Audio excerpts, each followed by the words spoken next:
Well, hello, everyone. Welcome, welcome, welcome. If you've been with us before this week, welcome back. If you're brand new with us, we're so excited to have you here. My name is Michelle Armstrong.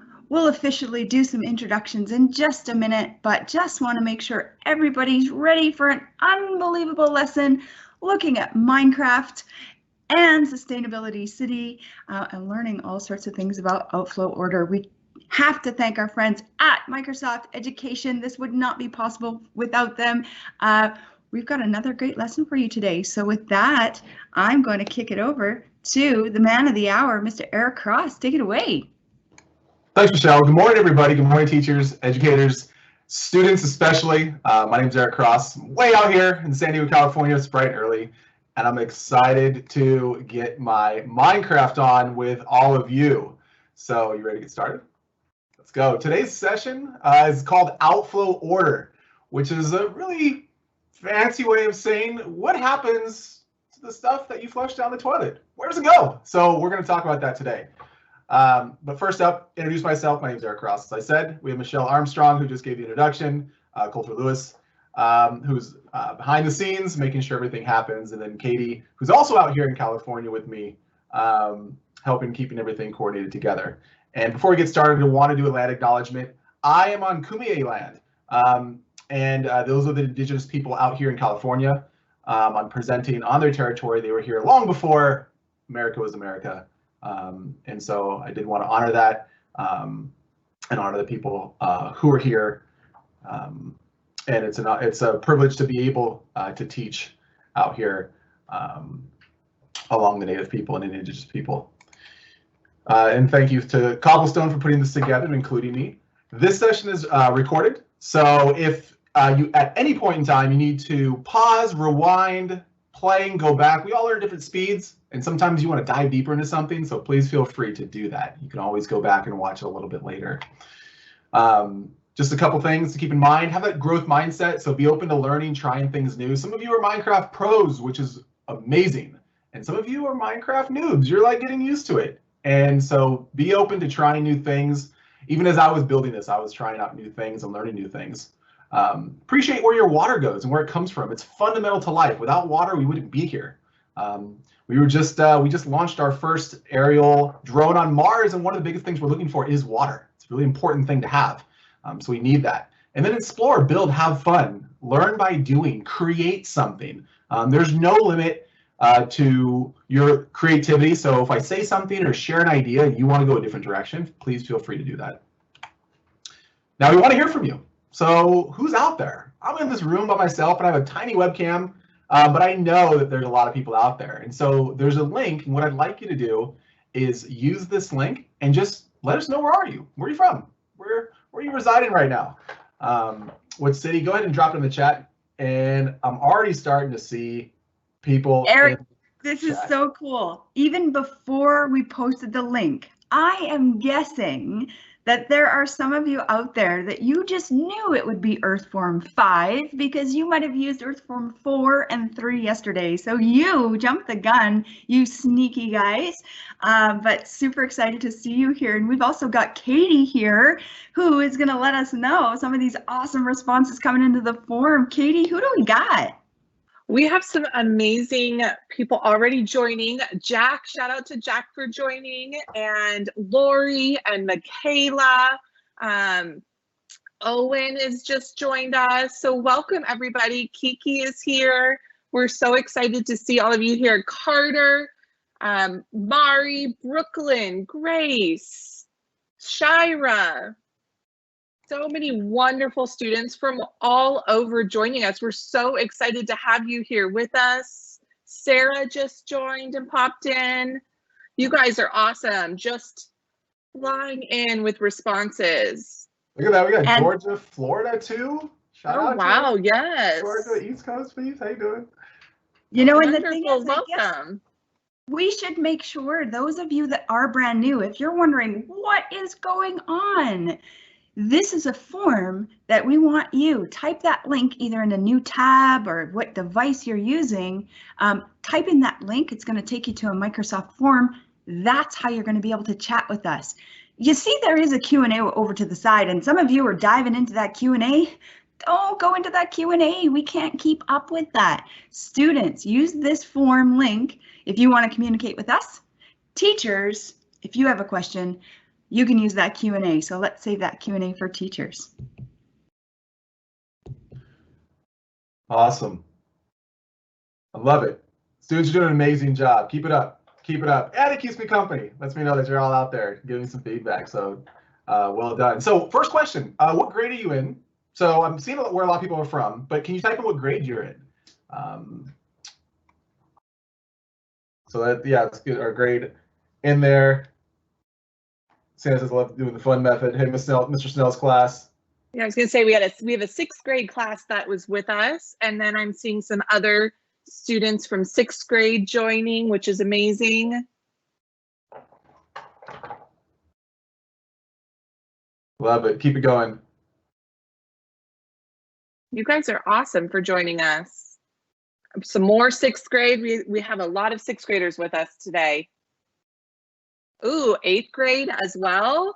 We have 4th grade, 7th grade, 3rd grade, some more 4th and 5th grade. So we have lots of amazing different grade levels joining us. And what I'm also noticing here, which is really cool, we see some people saying 4th grade, others saying grade 4, which is, I think, a distinction between Canada and the USA and potentially other places in the world. But awesome to see the names. Katie, I think we got to call out some of these names. There's so many great names in there.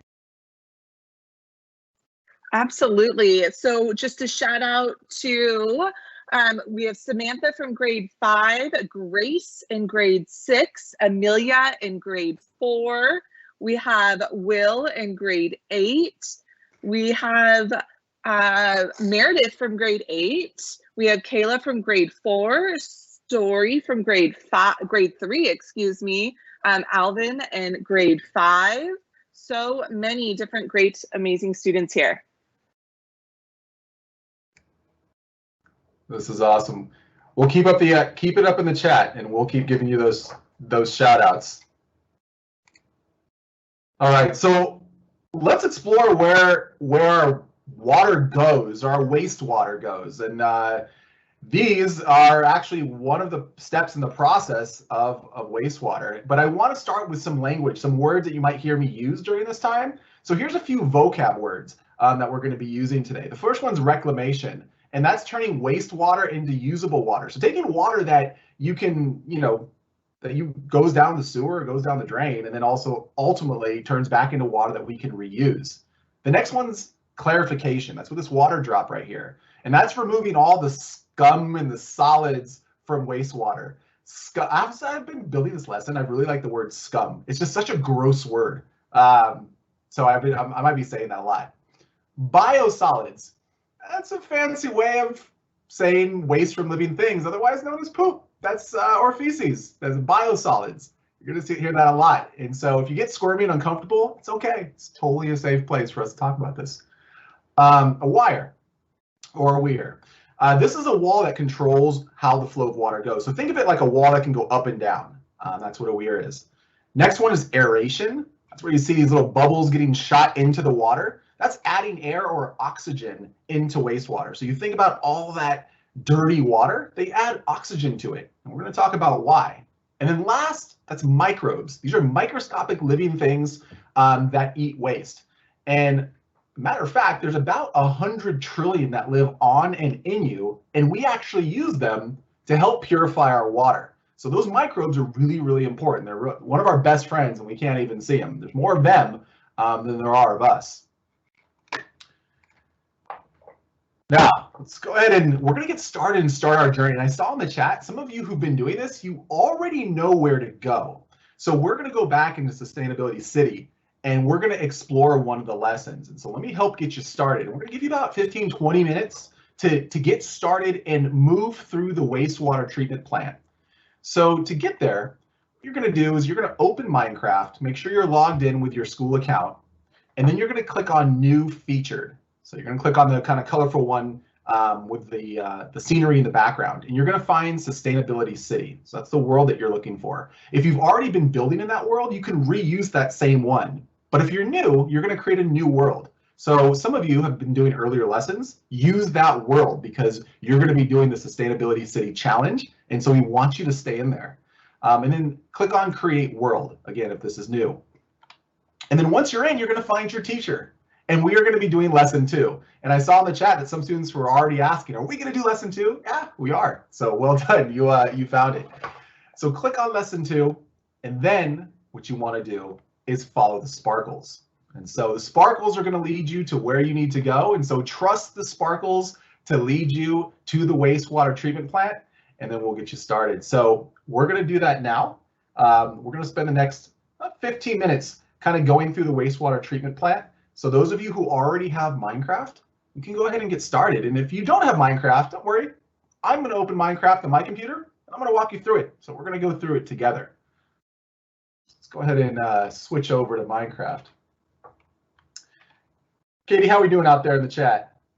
Oh, we're doing amazing. I wanted to give a couple more shout outs while you're getting logged in to Mrs. Gearless's class.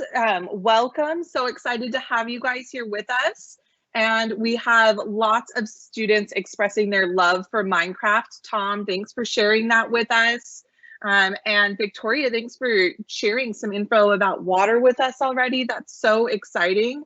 I love it. I love that we have students joining us and sharing their grade levels still, which is amazing. We have Jalen in 4th grade, Robin in grade 4. So welcome everybody. We're so excited to have you with us.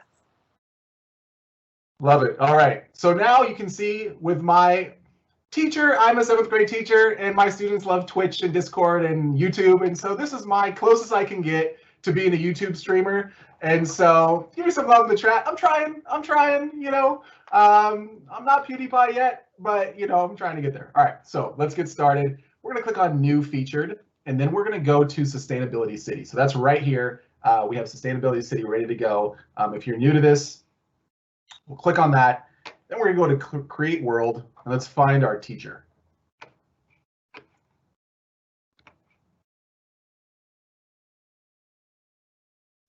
There we go. So we're using the keys W, S, A, and D, the kind of like arrow keys on there. So I'm going to move towards my teacher, and then I'm going to right click with my mouse, and that's going to bring up my lessons. And we're going to click on lesson 2. And now we have the orange sparkles. And so let's go ahead and walk over to our wastewater treatment plant. So I'm going to go ahead and open the door and follow the sparkles. Started working in Sustainability City, I didn't realize how big it was. This is a giant world. So the people who created this did a really, really good job making it. Now, this is the first character that we're going to talk to. So we're going to right click on this character, and he's going to talk about outflow reclamation. Now, that's a really big, complicated concept, but it's basically where your wastewater goes. So as you're moving through this, he talks about where your wastewater goes when you're washing your dishes or you flush your toilet. And it's really important that we treat that water with care, because there are diseases and things that could affect the drinking water that we have, or the plants and animals that we're trying to raise. And so wastewater treatment is really, really important. Walk through, go ahead and take a look at our next character here. This is bar screens. So in here, you'll notice the character is talking about large pieces. So the first thing you want to get out of your water are these big chunky things. I'll let you use your imagination as to what that could be. But there are big chunky things that go down the tubes that you don't want to get into your water. And so the first step are these bar screens. Think of them as like big giant filters, and it catches things, eggshells, things that people flush down the toilet. Matter of fact, besides the normal things that go down the toilet, what are some things that people flush down the toilet that they probably shouldn't? Go ahead and maybe tell me in the chat. What are some things that people flush down the toilet that probably shouldn't go down the toilet? I'm definitely taking a risk asking this question right here. All right, let's go ahead and move on to our next person. Now we have grit chambers. And so if we right click on grit chambers, now we're taking out the small things that are inside the water. And so you'll notice that we're in step 2, and there's a lot of different steps to cleaning the water. It's not like you can just add some drops to the water, and then all of a sudden it's drinkable again. There's actually several steps to make sure that it's clean. And we're going to keep moving. And it's nice that they're all in line for us. We don't have to go hunting for them. So the next character is talking about removing clogs. Want to make sure that there's no clogs in the pipes as we're filtering our water. And I'm seeing in the chat lots of people who are writing some great things. Yes, some things that we shouldn't flush down a toilet. And one of them, so sad, fish. Yeah, our pet fish definitely shouldn't go down the toilet. Sometimes, unfortunately, that's their burial at sea. But we don't want to send live animals. Diapers, good. Toys, wipes, gum, Q-tips, all great examples of things that we don't want to flush down the toilet because that causes problems a little bit later on. Now, the next step is this term primary clarification. And so in this step, they slow down the water and the heavy things sink to the bottom. So in the beginning, they start filtering out bigger things. And then as the steps move on, they take out smaller and smaller things. So in the beginning, they might take out things like eggshells, diapers, Q-tips, and all those things that you said. But once they get down to primary clarification, now we're thinking about things that are about the size of sand. So that's what you kind of want to be thinking. Things are getting smaller as we're filtering them out. And we don't want to be drinking little pieces of sand in our water, right? All right, so the next one, we also have a little bit more about primary clarification. He's talking about removing biosolids. Remember, big fancy science word for the waste that you release down the toilet in the tubes, biosolids. Although as a 7th grade teacher, I prefer to choose other words. Now, aeration. This kind of sounds like, what does aeration sound like? When you hear the word aeration, we talked about this in a little bit earlier, but when you hear aeration, what does it sound like? And here's a hint. You can kind of, it almost looks like it in the background. Matter of fact, do you see behind him right here? That's the aeration basin. That's the chamber. What are those little floaty things look like back there to you? Go ahead and drop it in the chat and tell me. There's a little kind of clue. I mentioned a little bit earlier, but you might be able to kind of tell in there. Okay, let me know if you see anybody that's responding to this one. But here in the aeration basin, they inject oxygen. And just like we need oxygen, tiny living things called microbes, they need oxygen too, just like we do, so they can break down food.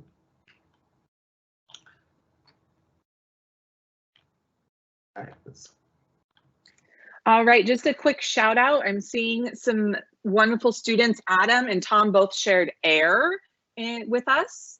And we're, seeing some mentions about adding oxygen and all of that coming in from that aeration. The science teacher in me is smiling so much right now. So well done. And thank you all so much for your participation. It means a lot. Next is secondary clarification. So we have to do this process again because the water is not clean. This is where we're removing more solids from the water and that scum that floats to the top. Have you ever seen maybe water that's been sitting in a puddle for a long period of time? Sometimes at the very top, you kind of see this shiny layer, this reflective layer of chemicals, and we want to remove that from the water. So remember, we're getting smaller and smaller now. Now we're getting to the really small things. So we want to get rid of that in there in the secondary clarification. So now we've kind of done 3 or 4 steps in the water process, but the water's still not clean. It's still not ready for us to drink yet. It's definitely better, but it's not clean. And notice, I want to see, can anyone make an observation right here? This is going to take an eagle eye. So this is water, and this is water. But does anybody notice what's going on right here? Does anybody see any changes or differences right there? Let me go ahead and pan over this way and then pan over this way. Do you notice anything about the water? Here's a hint. Take a look at the color. What's happening to the water through this process? Okay, let's give a shout out to anybody, whoever makes an observation first, my young scientists that are out there. Sounds good. I do want to give a shout out to Mr. Dixon's grade 8 class. We have some students still joining us from all over, which is amazing. Welcome from New York. So we have someone mentioning that the color is different. Sebby says it turns green. We have Jason mentioning that one is maybe dirty water, one's more clean water. We have Johan mentioning that it's purified. We have James talking about how the water is getting cleaner with us. Love it. This is exciting. So excellent. All phenomenal answers. You're making that observation. You're doing science. You're being like a scientist right now. You're making an observation. You're seeing that the water in the Minecraft world is actually changing colors. And many of you said it represents water purification or clarification. And that's exactly right. And so in their model, in their example here, they actually represented cleaner water. So let's move on to our last step, and that's disinfection. So we're going to go ahead and click on this person. And so in the last step, disinfection, this is where they add chemicals to remove the really small things, the super microscopic things like bacteria, viruses, pathogens.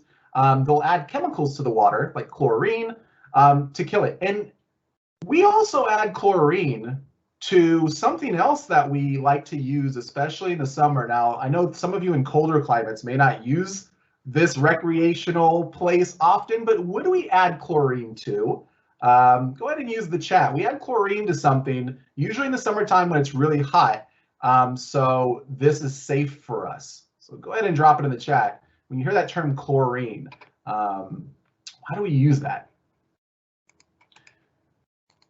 All right, so we've reached the last step, disinfection. And so as we spoke to these characters, you notice that there were several steps in the process for us to be able to get clean water here in the Minecraft world.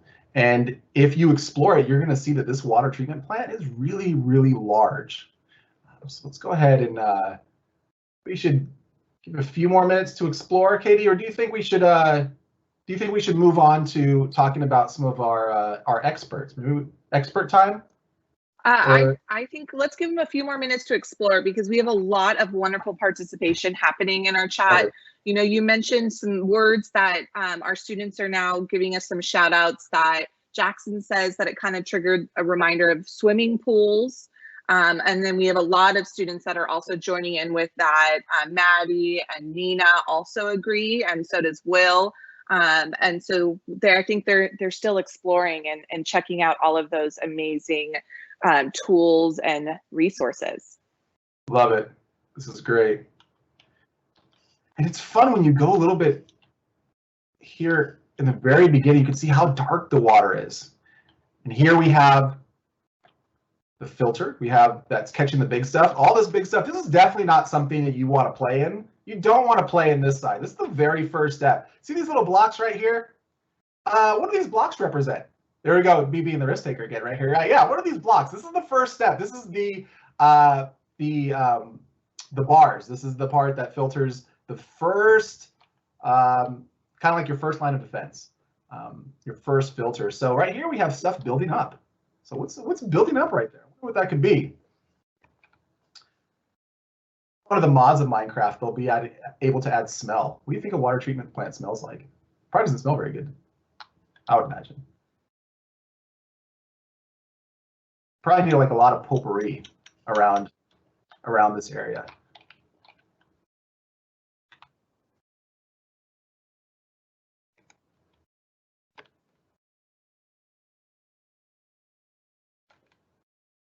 We still have some students exploring. Thank you for sharing that with us. Roshan, we appreciate you letting us know that you're checking it out and exploring. We do have some students thinking that maybe some of that buildup is trash. Thank you, Peyton, for sharing that with us. And then we have other students like Jason and Johan talking about biosolids, again, with us through that filtered part of the stage. Good. And shout out for using your academic language, your new vocab terms. That's awesome. You go to the bathroom, you just say, I just have to remove some biosolids. You say, what? What does that mean? And now you're talking like a scientist. You are. You're talking like a wastewater treatment engineer, removing the biosolids. Some more shout outs to students who are joining in and jumping in with us. Talking about, Brooklyn is talking about bacteria, and Carter and germs, and Maria, thank you very much for sharing with us what you think that represents. And absolutely, just as Eric was mentioning, it's, you know, biosolids that maybe come from the human body. So thank you so very much for joining. You guys are awesome. Now, definitely not something I recommend would be, in real life, we would not want to be swimming in this wastewater treatment plant. I'm just curious what happens. And here we can see that great observation that you made. We see that color change from the very beginning. There's so much biology and chemistry and physics and engineering that goes into wastewater treatment. And it's not something that gets talked about a lot as a job, but it's actually a really, really good job, especially for job security, because people aren't going to stop using the bathroom and we're never going to stop using clean water. So if you ever are thinking about a career and you're into science or engineering or building and problem solving and helping people, this can be a really great job because every city across the world needs to have a wastewater treatment plant. As a matter of fact, out here in California, where Katie and I live, we actually have a process called toilet to tap. So the process takes our toilet water and cleans it and turns it into drinking water. Because out here in California, we actually are going through a drought. A lot. We don't have enough water for all the people that live here, so we have to come up with creative ways to be able to get water for everyone. And right now we're also going through a drought, which means we're not getting enough rainfall. So we're always trying to come up with new solutions to provide water to all of the people, because it's critical for life, for all living things.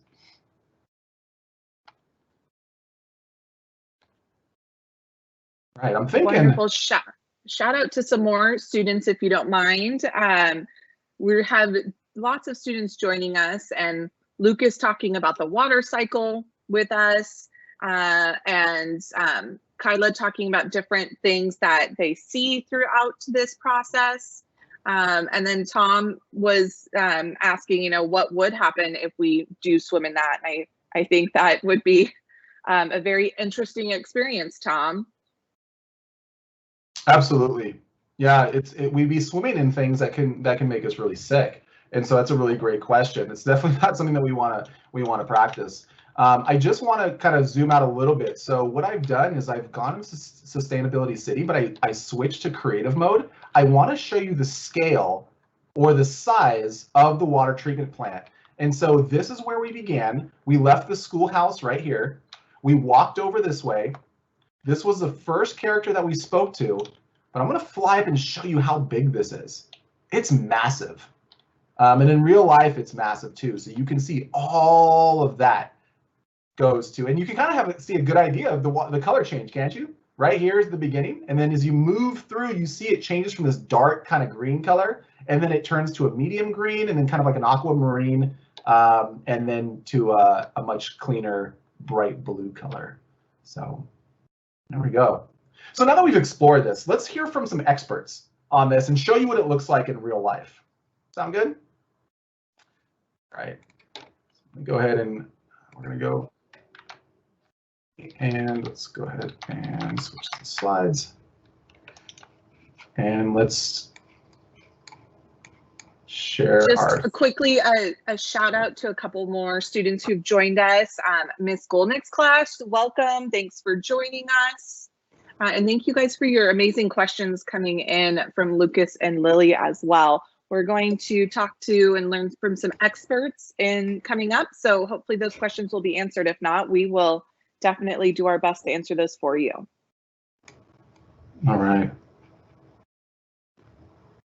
So we're going to do a few different breakdowns, or a few different steps of the water process. Out here in California, a city called Thousand Oaks, we're going to do a little tour of a wastewater treatment plant. So this is just about 50 miles north of where I live here in San Diego.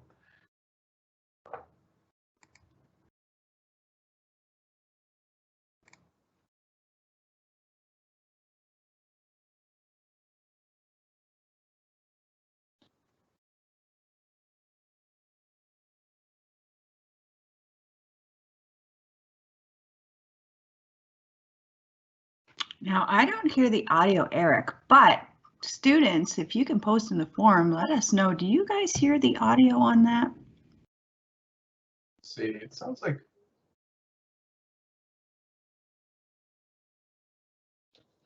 maybe what I can do is kind of narrate through.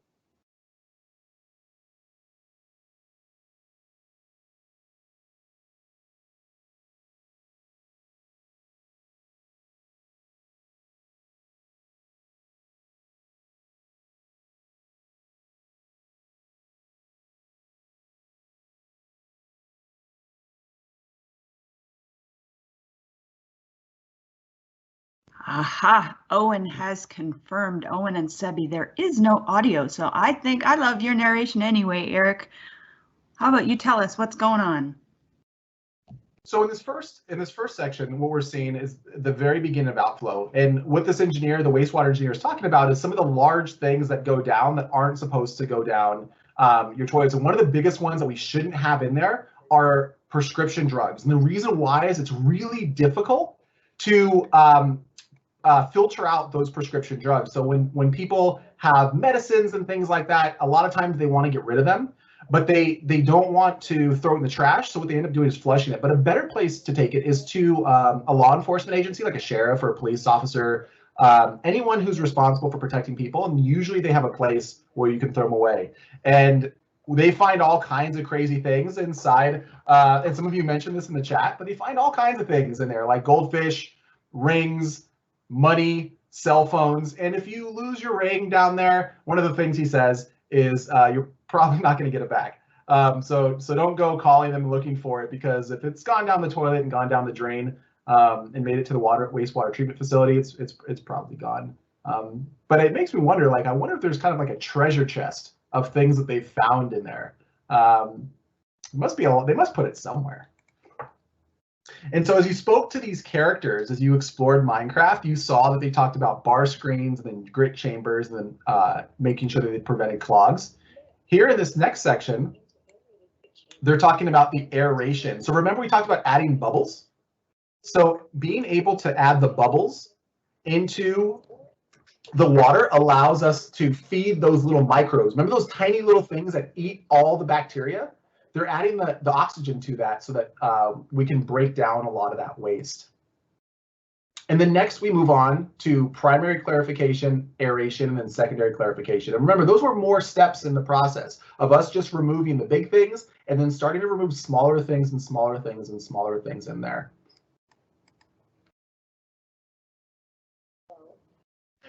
Now, when they slow down the water, they're able to let the small things settle to the bottom. Imagine a rushing river. A rushing river is going to push a lot of materials and dirt and sand really, really fast, and it's not ever going to be able to settle. But when they slow down the water, that allows small things to rest to the bottom so that they can collect it. So even changing the speed of how fast the water flows helps with being able to filter things.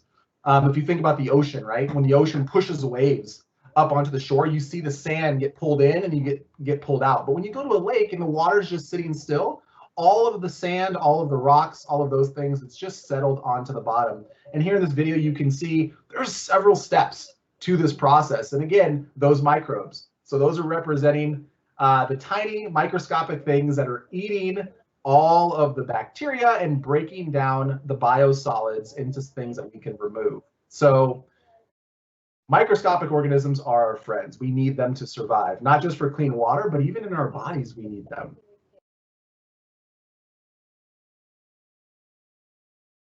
Now here you can see a good example of the sludge or the scum that I was talking about. So it rises to the top and then they use filters to scrape it off.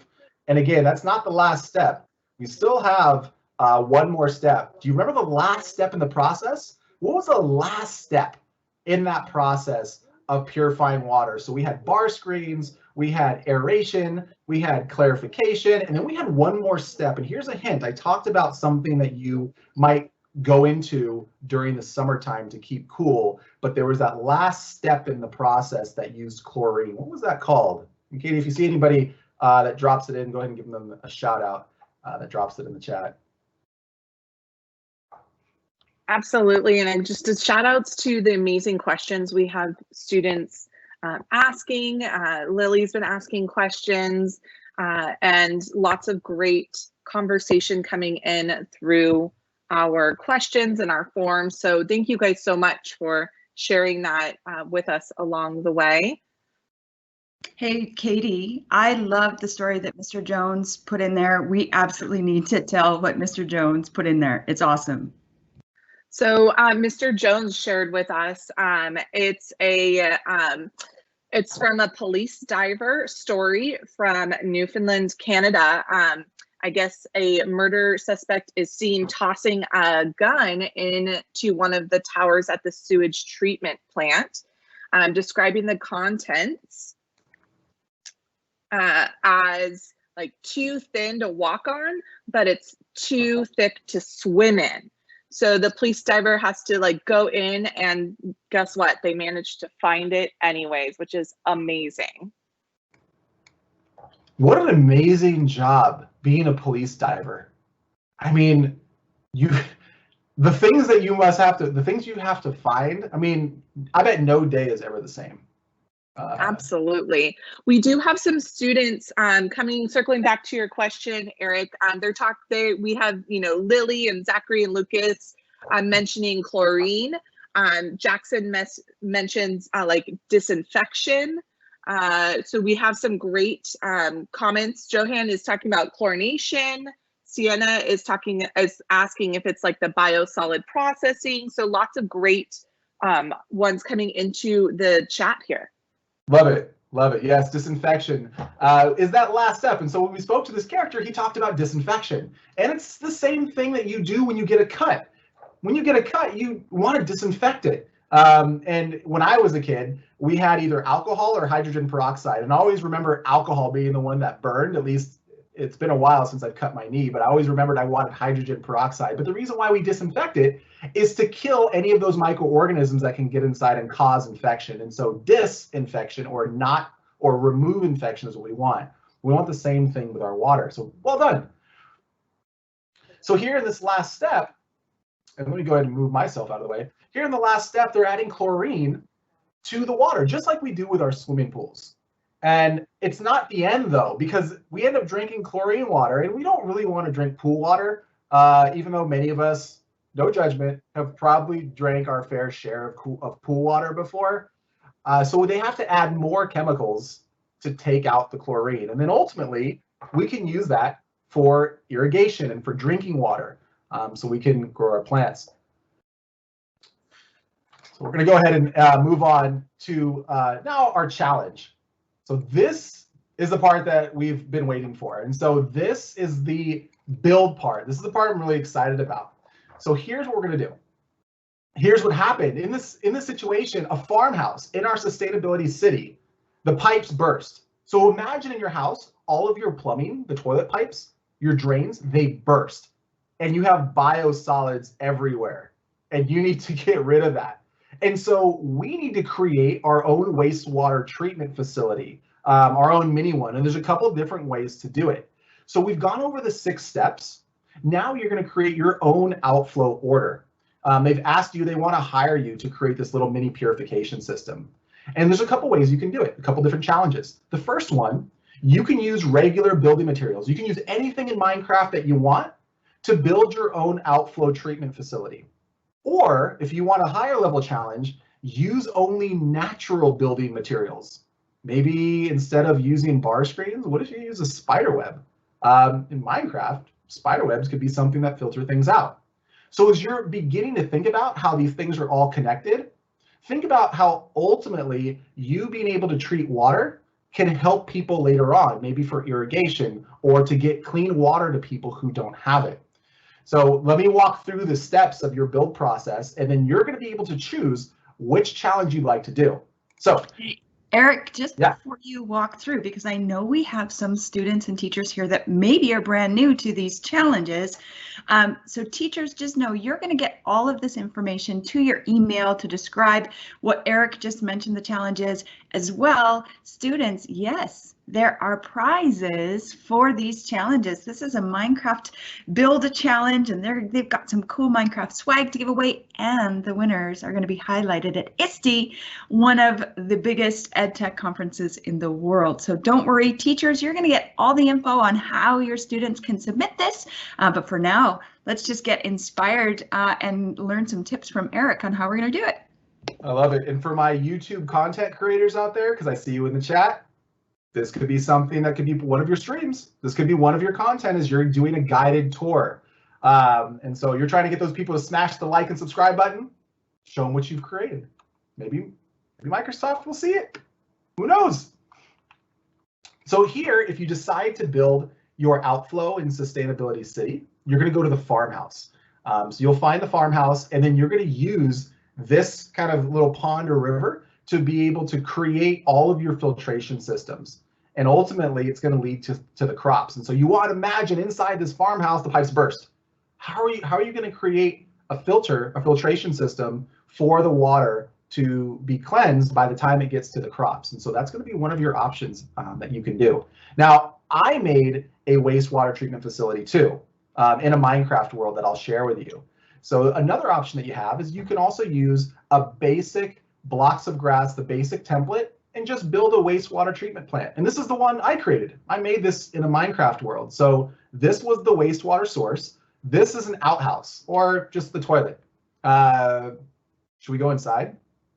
Okay, Michelle, do you think we should go? You want to go inside? You want to see the toilet that I made? You do, right? Yeah. All right. So that's where it all goes down, right there. And so inside the toilet, you can see there's some biosolids floating inside this toilet right here.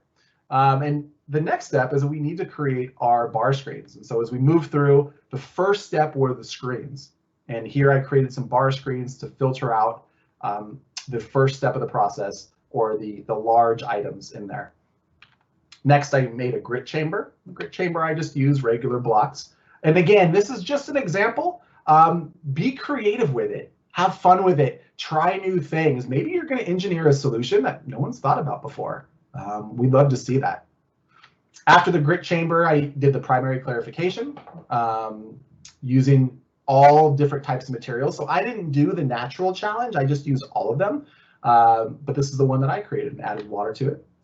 And then in step 4, I made the aeration basin. And notice in my aeration basin, if you can see, there's actually bubbles. And I'm going to give you a pro tip on how to put bubbles in the water. So hang in there. I'm going to show you in just a second. Step 5, we had our secondary clarification. And then in step 6, notice we have disinfection. And so here, for my chemists out there, you'll notice that I have element chlorine. And then in the very top, I used emerald bricks for ultraviolet light. It's something that we didn't talk about yet, but they also use ultraviolet light to purify water. So we get a lot of ultraviolet light from the sun. It's a natural disinfectant. We also do that for water. And then in the end, we have clean water, and I'm able to irrigate the crops. And so this was the world that I made. This is, again, just an option if you decide to do it this way. If you look at it, you can see all the different steps, and I'll be doing a walkthrough. And let me give you a couple pro tips. So if you want to create bubbles underwater, find the sole sand block, put that under the water, and it'll create bubbles. And so if you decide to make the aeration basin, that's a little tip that you can do to create bubbles to represent that. So the sole sand block is something that you can use. Now, I know many of you are probably way better Minecrafters than I am, and so you're like, yeah, Cross, yeah, I've known that ever since I was 5. But I was newer to Minecraft, and this was a really cool thing. And so if you're like me and you were newer to Minecraft as you were building your worlds, this is a really cool thing that you could do.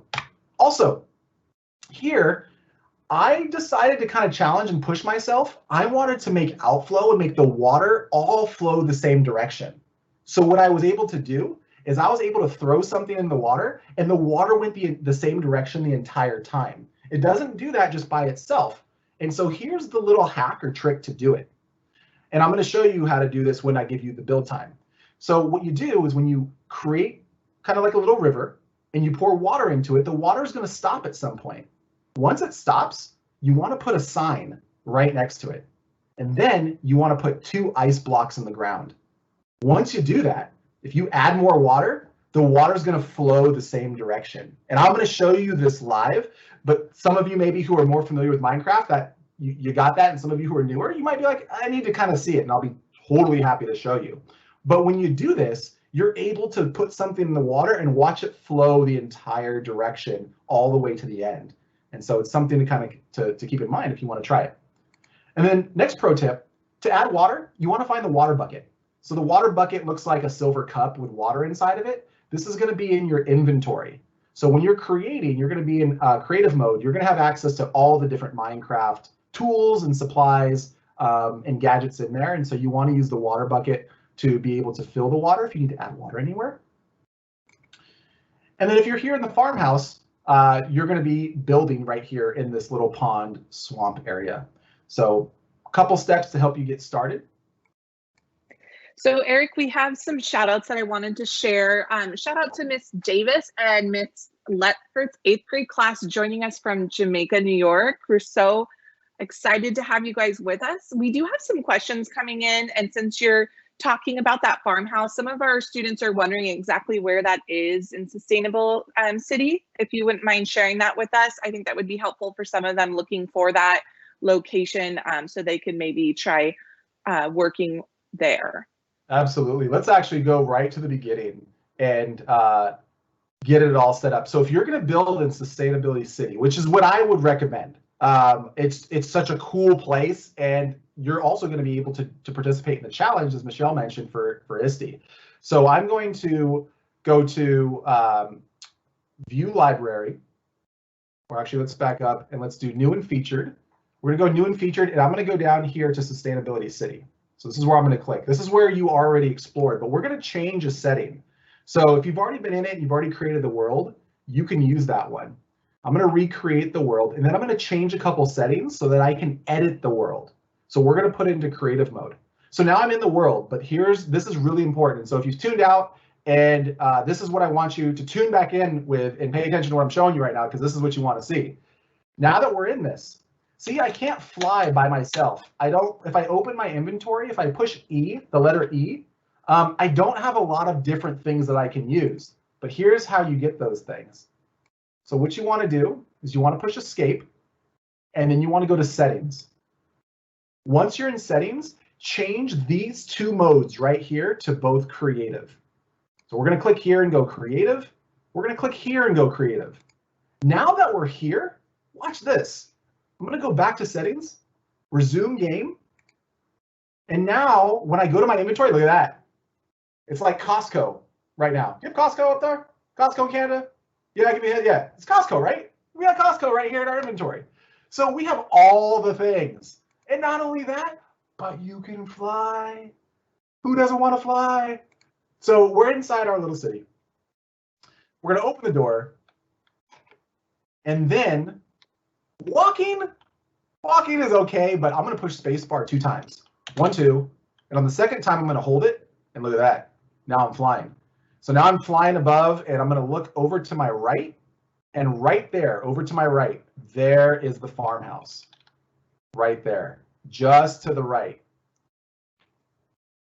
That is where I want to work on my outflow process, right there. And so I'll show you one more time. I'm going to stop flying for a second, bring ourselves back down to earth, and we'll go the old school way, and we'll just walk. So we're going to walk, make a right at the stop sign, walk over to the next stop sign, wave hello to the scientists.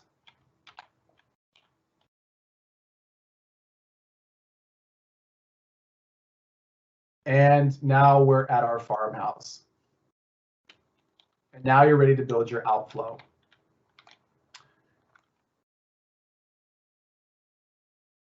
So hopefully that gives you a good start of where to go. Now, if you decide that you, go ahead, Katie. I was just gonna ask, that was really super helpful. We did have a question from Maddie about what you had also shown with your creation, and asking if you made that in Sustainable City or not. I didn't, and let me show you my city. So let me show you what I made. So as I was working on this, I said, I want to kind of create a water treatment plant. I want to see what that's like. It was a lot of fun. I spent a good amount of time on it, but I really enjoyed it. So I'm going to go to view my world. This is the world that I made. In the world that I made it in, I went to create new, and I did new, and then I did templates. So I would create new, and I went to templates, because there's one that's already built that you can use. And I use the one that's called blocks of grass. It's just kind of like a big grass field. You can build whatever you want in there. So that's where I built my world in. It's just a big grass field, and you can kind of build whatever you like. So let me open up my world now. So I'm going to go to view my worlds, and then where is my world? Here we go, right here, blocks of grass. And let's hit play. All right, so this is the world that I made. And I'm going to fly over to the beginning. Many of you, I know for a fact you can create something way cooler than what I have here. Okay, did you want to jump in?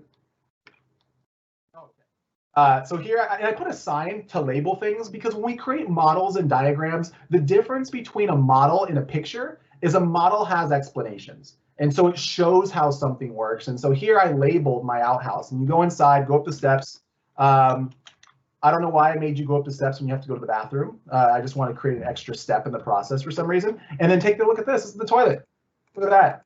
It even has a trap door. It's probably not the most comfortable toilet. And kind of a little scary because there's rushing water, but it works. And so as we move over, I have the bar screens, and here you can see the bar screens. And actually, let's throw something in the toilet. So are there any items that I can put in here that kind of represent what might really go down as a biosolid? I had an idea. What about this one? What about bread? Bread kind of like, you know, makes sense. So I'm gonna put this in here. Now we don't really want to throw bread in real life, but I think it kind of represents what biosolids would look like. So I'm just gonna throw some bread in there. There we go. Yeah, there we go. Okay, that's a lot. Let's see if I can catch it. Oh, went down too fast. But what would happen if I was outside is you would see it get caught here in the bar screen. And then as we move forward, we have the grit chamber. And here's what I was talking about when I was talking about the flowing water. So this is where the water stops, and then I added a sign, and I added the 2 blocks of ice. And if anyone's interested, you can let me know in the chat. I can show you how to create that live right here. We did have a request for that in the chat, and also just some shout outs to your amazing build as well. People are loving that, and absolutely would love to see that ice part. All right, well, let's do that. I'm gonna just walk over here. I'm holding bread, and I'm gonna dig with it. Okay, let's just dig with bread. This is why I love creative mode, because I can build with whatever I want. And so this is really, really stale bread. So we're gonna go ahead and make like a little, pathway right here. So there's our little river right there. And then I'm gonna switch to the water bucket, and I'm gonna pour water in here. So I'm gonna go ahead and pour some water, and take a look at. This is really important. Watch how many blocks it moves. The water, this is really consistent. It does this every time. So 1, 2, 3, 4, 5, 6, 7, 8. It'll always stop. I believe this is the 8th block. It'll always stop at the 8th block. Now, if I put more water in here, watch this. Look at this. Do you see the flow? Do you see the flow going the opposite direction? That's not what we want. This was really, I was getting really frustrated. I was like, I want to throw something in here. So let's throw some bread in here. Go. They're flowing, flowing, flowing, flowing. Look at that. It stopped. It stopped. Now it's going the other way. Now it's going the other way. Now it's going the other way. I didn't want that. So here's the fix for it. So let me go ahead and plug up this little spot. So I'm just going to put some more blocks back in here.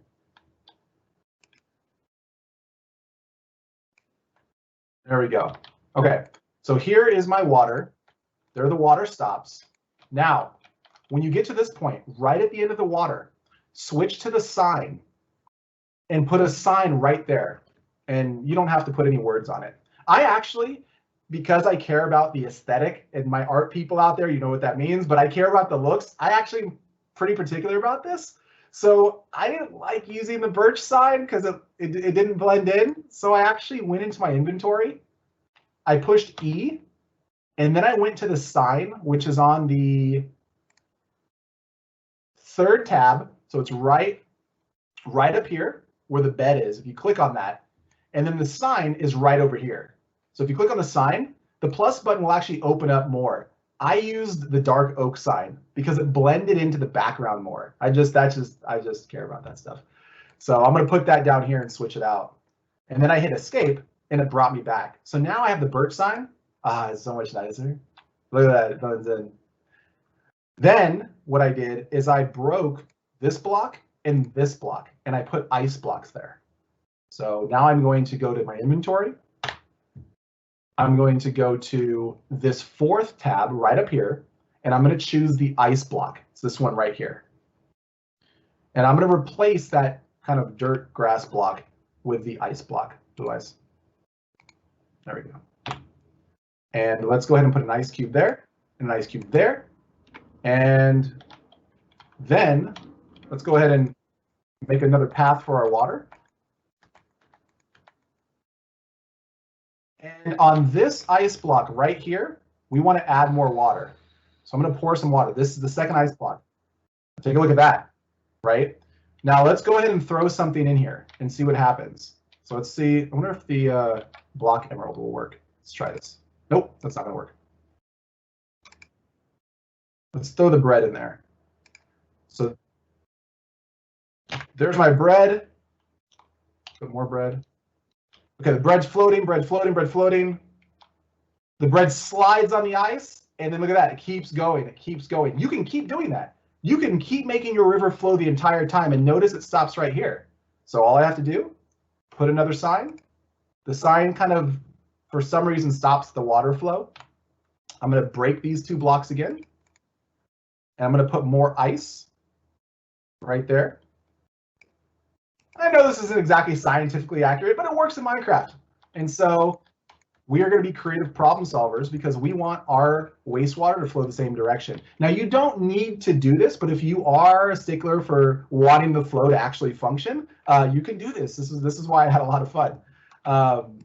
And we made more water, and now the water all flows the same direction. If I go in the beginning,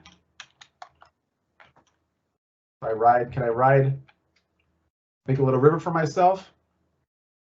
There we go. So now I'm just flowing. Like we're flowing right now. Look at that. Pretty cool, huh? All right, Katie, how are we doing on the that was amazing. Thank you so much for sharing that with us. That was so awesome to see. We do have some students who are kind of bouncing us back to Sustainable City for a moment and wondering if they have to use that exact location when they're going to create, or can they maybe use the farm next door for their creation? They're just wondering and asking that. I say that if there's a place where you can show your learning best in Sustainability City, I say run with that. That's my thought. And so in this, and to help you out, I'll keep this slide up right here. If you think that the farm is a better place for you to create Outflow and you can show Outflow or in the farm, do it. We love creativity. And so what I've given you is more of a suggestion than something you need to do it this way. So if your mind's already like, I want to create this for the farm, do that. If you want to do blocks of grass and you want to create a model just by itself, do that. And if you want to do the farmhouse, do that. And these are the 6 steps that are in there that you want. So I'm going to go ahead and keep this up for a little while. That way you can kind of go back and reference, okay, what steps do I need in there? And then as you're building, think about using those signs to explain, especially if you use natural things. If someone looks at it and came to your city, would they understand what those little parts are? And a sign is going to be a really great way to do that, because in a sign you can put a little explanation. And so if you find this really creative way to show something, have it teach without you being there. So if I jumped into your world and I found your farm outflow or I found your house outflow, could I walk around and see one of your creative filtration processes and learn about it without you explaining it to me? And the signs are a great way to be able to show that learning in there. So definitely do that. Great questions coming in. Russian, you can create your own, just like Eric was sharing with us, or you can go into Sustainable City and create in there. It's completely your choice. And so I just wanted to mention that again as well. And you guys are asking some great questions. Lily has asked about burning the bacteria, and I just wanted to throw that question out there. Thank you, Lily, for asking that. So Lily was asking, what was the question, Katie? You say burning the bacteria? Yes. Can we burn the bacteria? If you have an idea and you can justify or explain your burning of the bacteria, definitely. Matter of fact, one of the steps that's in this process that's used for water purification, it's not part of Outflow, at least not in our example, is distillation or distilling water. And so when you heat water up, it changes its physical form. So water heats up and becomes steam, right? Well, that whole process is a process of filtering water. And so maybe you want to add a new component to your outflow process for your own version. I love it.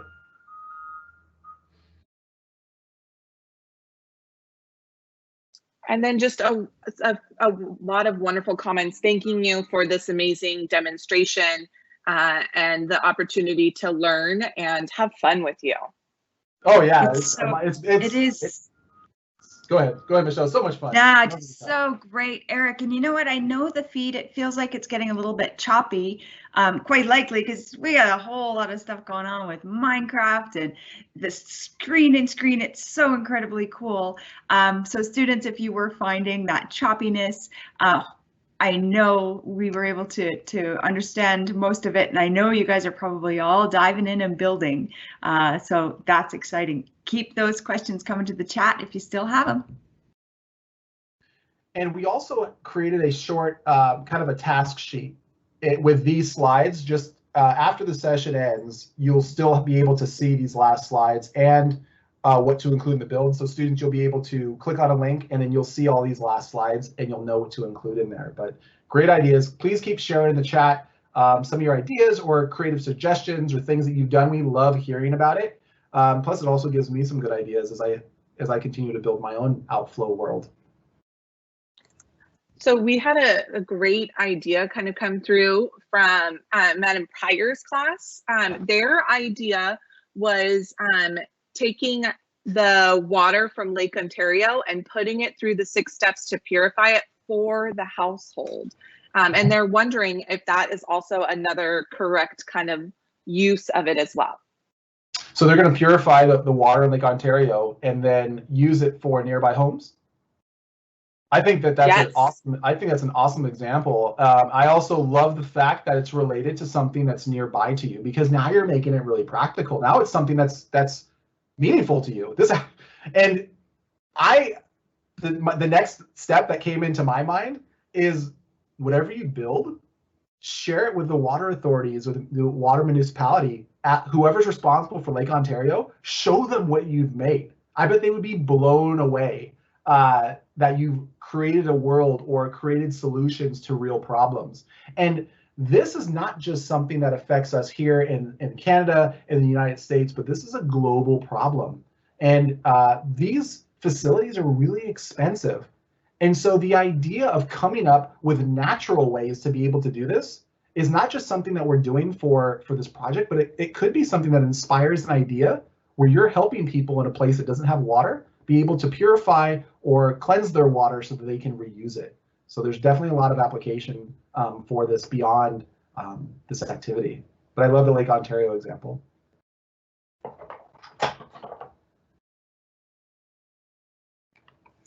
We had another great question from Johan. Is it possible to boil it really hard and then condense it to purify it? I'm assuming they're meaning water.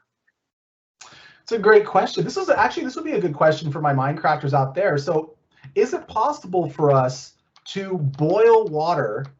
And if so, what would we use? What block would we use to boil water? I'd like to throw that out there to everybody because I know we have some people out there that have been doing Minecraft since they were born. And so students, drop in the chat if you wanted to represent maybe boiling water and then maybe condensation. How might you build that? How might that look?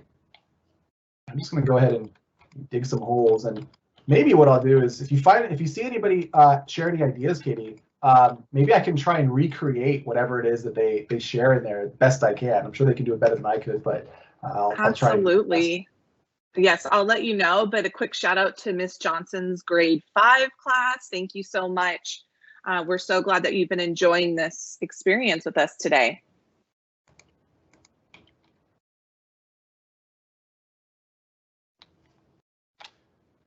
Quick example of the sandstone, remember, or the soul sand that I mentioned earlier, because that was a really neat one. So I'm gonna put some soul sand in here. We did have a suggestion of the magma block. Oh, okay. So let's try the magma block. So I'm going to go to my inventory, And then I'm going to find the magma block. That's a jack-o'-lantern. That's not magma. Oh, here we go. There's the magma block. And what is magma, by the way? Show us in the chat. Like some of us might know what it is, but like magma. I know Magmar is like a Pokemon character, but magma. What is magma? Does it have a relationship to lava at all? Like, is there a connection there? Magma, lava? Well, I will say that Owen just shared with us that magma blocks underwater create downward bubbles. Oh, okay. So let's give this a try. I'm gonna go ahead and throw some magma blocks in here. I feel it getting warm already.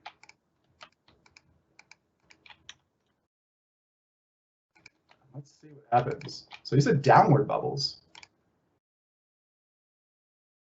Here we go. And maybe we'll throw some water in here too. We have some more students sharing with us. I think that that magma helps it look like maybe it's boiling. They're sharing with us. Oh yeah, look at that. So we have downward bubbles for magma, and then we had upward bubbles for soul sand. So there you go. There's a couple quick tips that you have in there that you can use.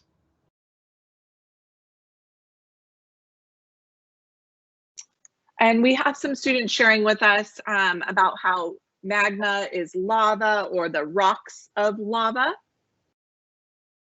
Got it. So we have magma is like lava when it's below the ground. And then, yeah, when it erupts, when a volcano erupts, now we have lava. So it has like different names when it's underground and then when it's above ground. So nice. Thank you for that tip with the magma and the bubbles. That's awesome.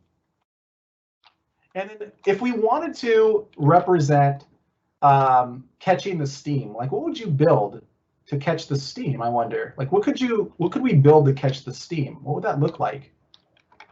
If you have any ideas, please share those. So we have this water that's boiling because water on top of lava or water on top of magma is going to be really, really hot. So it's going to create a lot of steam. But right now the steam is just going to go up into the clouds. So we would need something to catch the steam. We're going to do that way. Any ideas, please share those.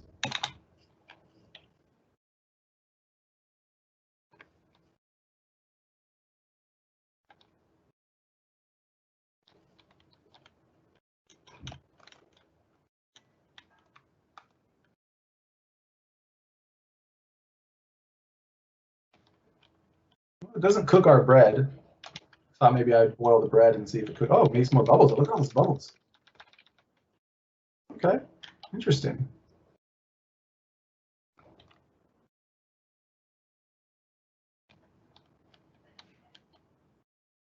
We have some ducks in here.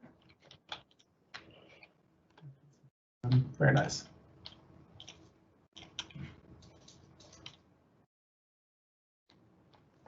I'm going to go ahead and check chat and see how we're doing. So Max has asked a question about how do you get the CL block? Yeah, good question, Max. The CL block. So one of the really neat things that I love as a science teacher about Minecraft is it has the element blocks in here. So what I'm going to do is I'm going to type the E button on my computer to open up the inventory. And then over here on the left-hand side, let's see, where is it? Where did our elements go? Oh, here we go, right over here. So elements, we have on the left-hand side, so if you click on the left tab with the little brick wall, right above me, you have hydrogen, first element. So I'm going to go ahead and click on hydrogen, and then what that's going to do is open up all of the elements right here. So excellent question. And then chlorine is 17. So if you click on chlorine, that'll open up the chlorine block for you. Wonderful, thank you. And then we have some students who are sharing with us. James shared that campfires make steam in Minecraft. We have Gavin who talks about steam coming from a campfire and how you can use a hay bale with it to make the steam taller. And then we have Tom and Sophia talking about how you can use glass to trap that. So lots of great ideas. And so the glass idea, let's try that. So it sounds like if we use glass, And you know what that reminds me of? Kind of like in the morning, if you look on the glass, like on your car window, you kind of see like water on there, right? Like, so that's some kind of like, I totally have seen that in real life. So I'm gonna go ahead and click on glass. Let's do just a glass block, maybe. Let's try this. Let's go ahead and put some glass up here. I love this idea. And I want to try out the campfire one too. Now, the campfires, are they making steam or smoke? I don't know. I haven't tried making a campfire yet. But if they're making steam, that'd be really interesting.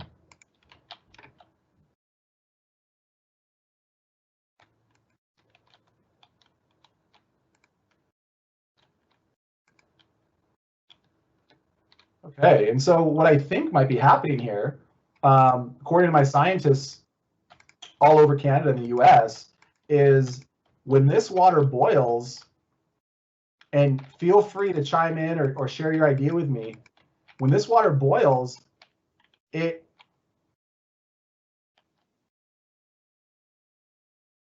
that sound. It rests on the glass, and then I wonder the next step would be, how would I collect it?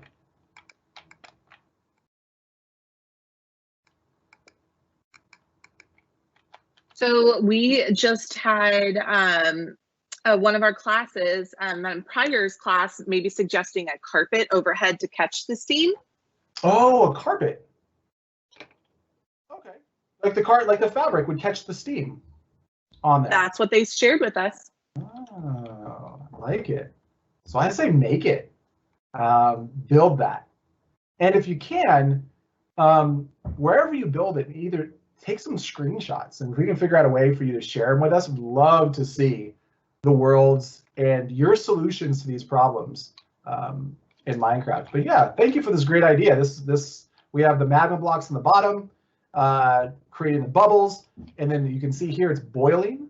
All those little blue blocks bouncing up and down, and then up here it's collecting, the steam is being collected, and then we could use a carpet to collect that steam, and then take it on to the next part of filtration. So many great ideas. Johan said a chamber cooled by ice or nitrogen. So maybe if we had like liquid nitrogen, that's another idea. And we're bringing in some more chemistry to it. So maybe if I went in and brought the hydrogen block, and then I found my nitrogen, if I was going to do my liquid nitrogen. Oops, I just threw nitrogen into the water. What would happen if I just threw liquid nitrogen into the water? Yeah, if you've ever seen experiments with liquid nitrogen and water, you might know what happens. When you do that, it gets really, really cold. And Eric, just throwing out one more quick question we've received from Lucas asking about how do you make your water darker?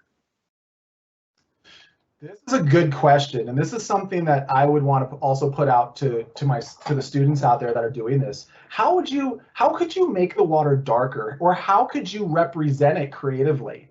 So when you're in the Minecraft world, how could we represent the water becoming darker? One thing that I know is that to use the water bucket, it's going to create a certain type of water. We have this one right here. There's some other water buckets too, or some other buckets. This one's a bucket of milk.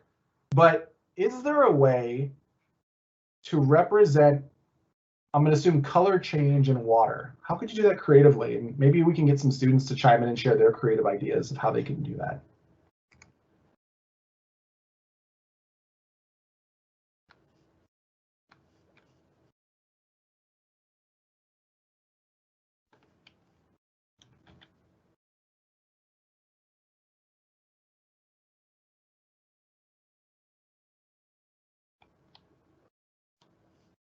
I just checked the chat. I just love it.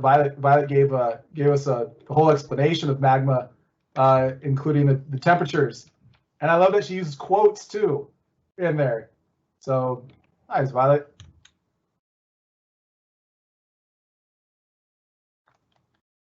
A little happy duck. See how happy the duck is? When ducks are going to be much happier in clean water, right? I don't think the duck would be doing too well if he was over at the very beginning of the bar chamber. He probably wouldn't be bouncing up and down, but he's really happy with this outflow process. So that makes me feel good inside to know that the wildlife is being taken care of.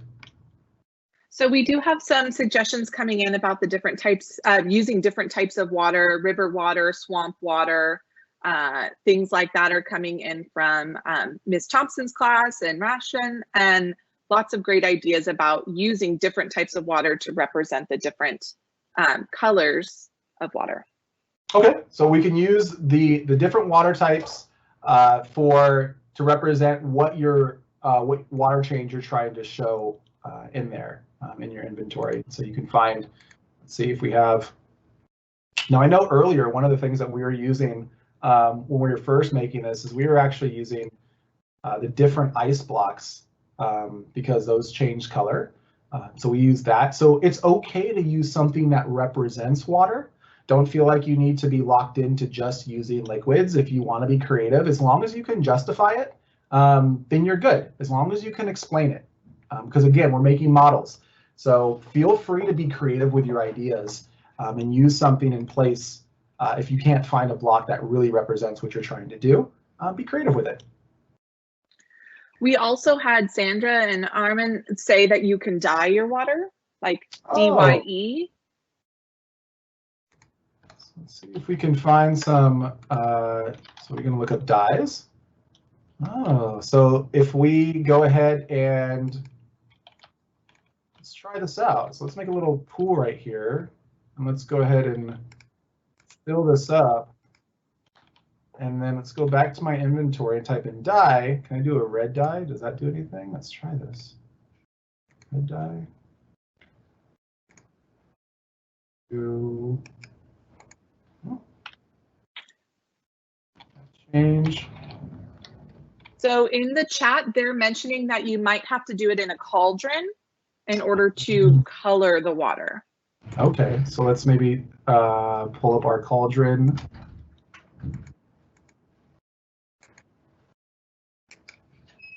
Shout out to Anya for sharing that with us.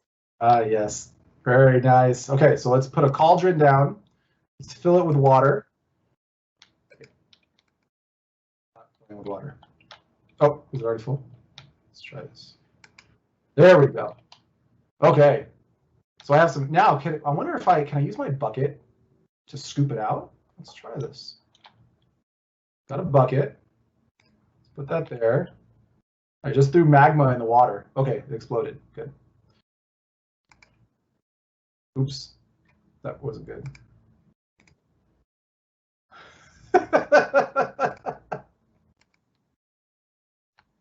I broke my cauldron. Okay, there we go. All right, let's throw some red dye in here. No.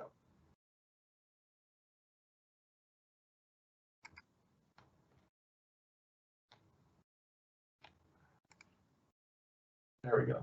And then let's throw red dye. There we go. Okay, and then the bucket. Right, scoop it out with a bucket. Didn't take it out. Need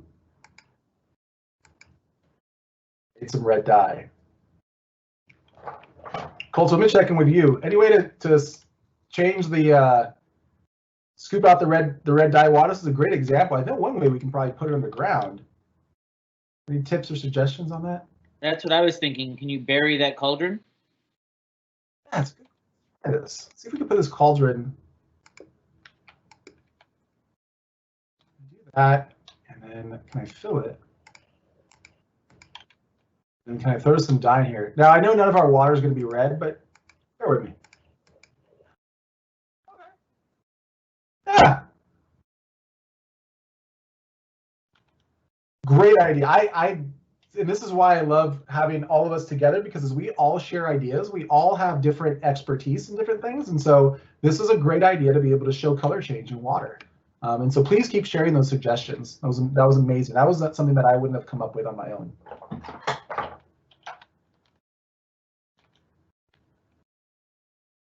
I play with the dyes. Let's see.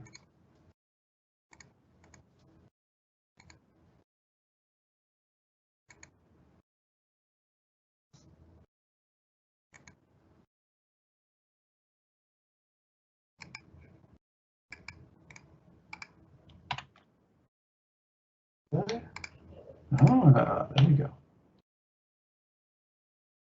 Let's go ahead and scroll down a little bit and take a look, see how I'm doing. How do you get the animals? Yeah, these animals, when I was in blocks of grass, the animals just show up. They just started, this duck has been hanging out for days. The duck is really, really happy. This is the duck's home, but the animals kind of just were showing up in the world, at least in blocks of grass. They were kind of already here. Matter of fact, sometimes they were getting in the way when I was trying to build things. They kept falling in the holes when I was putting blocks down. And I might have had to eat some animals just to get them out of my way because they were stuck. And so I appreciate, shout out to all the animals that I had that contributed to building my world, to give sustainability to me so that I can survive. So you'll notice if you're working in blocks of grass that there's going to be some animals sometimes that show up in different places. So great idea. And just another shout out from Justin about another way to use the dye. You can use it on armor to change the color of it.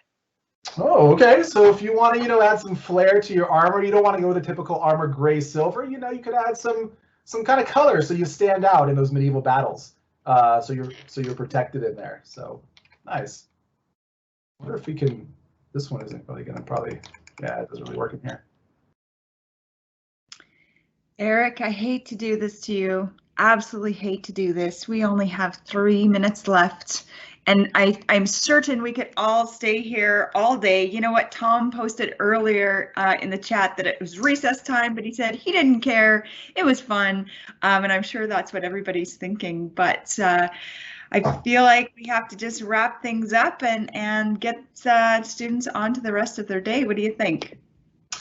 I agree. It's about that time. And students, it sounds like you will already have some really brilliant ideas of what you can do. And so remember that whether you decide to make your outflow in a template or in blocks of grass where you can just be open world creative, or you want to build it in Sustainability City and create it for your farm or your farmhouse, you have all of the different things to represent for Outflow order.